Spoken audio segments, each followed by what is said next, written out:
offensive pieces of legislation I have ever seen in my life. It's a personal attack on me.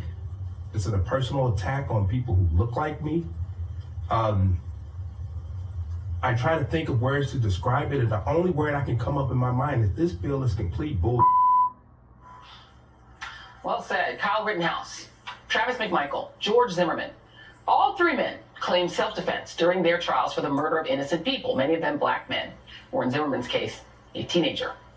A new bill being debated in Missouri would not only call those murders justified, but would prohibit police from even detaining those suspected of violence, as long as they claim self-defense.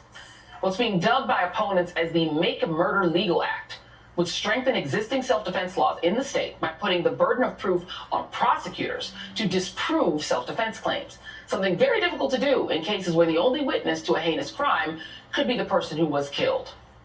Joining me now is Brittany Packnett-Cunningham, host of the Undistracted podcast and an MSNBC legal analyst, and Paul Butler, former federal prosecutor and an MSNBC legal analyst. Let me read, thank you both for being here. Let me read a little bit of this law. This is a provision of this new proposed law, which perhaps appropriately is bill number 666. A person who uses or threatens to use force is justified in such conduct and is immune from criminal prosecution and civil action for the use or threatened use of such force, unless this person against whom force was used or threatened is a law enforcement officer who was acting in the performance of his or her official duties and the officer identified himself or herself. So you theoretically kill an undercover police officer too if they don't identify themselves, but police are excused. As expected, Mark McCloskey, who's running for the open Missouri Senate seat, praised the bill because it means that he essentially and his wife could have been in their slippers and shoot every single Black Lives Matter person that walked by legally, and they would not even be detained. I want to go to you first on this, Brittany. As somebody who, has been out there in the streets protesting, taking that risk for yourself, what would this kind of a law mean to people who actually just want to march for justice? And what does it mean, in your view, particularly for Black Missourians? Joy, I'm so glad you reminded us that the McCloskeys were front row and center to testify on behalf of passing this bill. This was, of course, the couple that was made famous by stepping outside of their restricted covenant mansion in St. Louis, Glocks in tow, pulling their guns out on unarmed Black protesters. But of course, to people like the McCloskeys, Black skin is weapon enough. And this is precisely the problem. This is exactly what this bill is designed to do. It's to legitimize seeing Blackness as a weapon in and of itself and then justify our murders. It is meant to terrorize us and frighten us away from ever using our voices.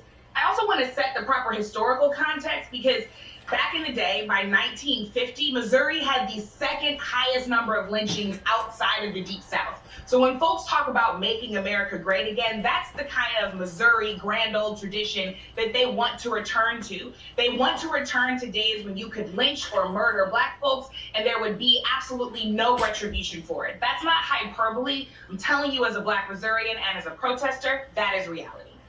And I can't get around that. I mean, if this is Fugitive Slave Act territory. I'm sorry, Paul. This is essentially legalizing lynching, as Brittany said. I don't see how it's anything other than that. And couple that with trying to neuter and castrate the feds. Here's another piece of this. New York Times reports, in 2021, Missouri passed a law that prevents local law enforcement from even working with federal agents on gun cases and imposes a $50,000 penalty on any local sheriff's office or police department that tries to enforce federal firearms laws instead of abiding by less restrictive state statutes. So what they're saying is local law enforcement can't even talk to the feds about gun crimes, but you can shoot and kill anyone you like and just say self-defense and you're good.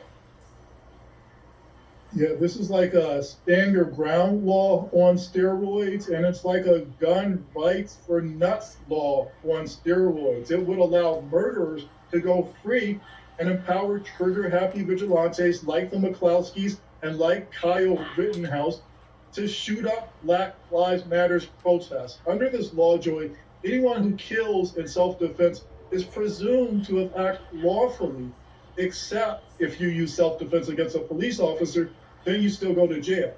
What a clear demonstration of who this law protects and who it does not protect. So, Joy, I agree with you. The only right thing about this proposed law is its title, Bill 666. It advances the devil's work.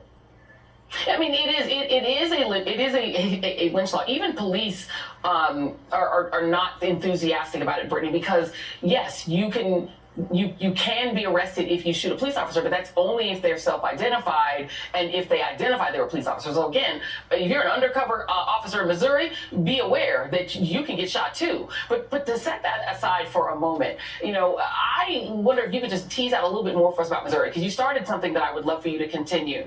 Missouri is thought of as not the South. But this is a state that has had a lot of active Klan activity after the Civil War. This is not a state that is not the South. You know what I mean? It is so similar, culturally.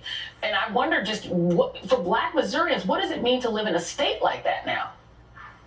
Joy, you're absolutely right. There is a reason why for the Ferguson Uprising is part of what shocked the world over 6 years ago, because of the kinds of things that had been an undercurrent for hundreds of years in Missouri. Missouri was a state that legally enslaved people. You had to cross the Mississippi River into the free territory of Illinois. This was a state where that same state legislature back in the day made it illegal to teach Black children how to read and write, whether they were enslaved or free. This is a place where right across the river, the massacre of East St. Louis absolutely trounced a nearly all Black town and saw a number of Black people murdered. This is a place where the continual terror of Black people and of marginalized people even continues to be celebrated today with things like the Veiled Prophet Society, because the Veiled Prophet was created to actually intimidate Black and white laborers who were fighting for justice and equal pay.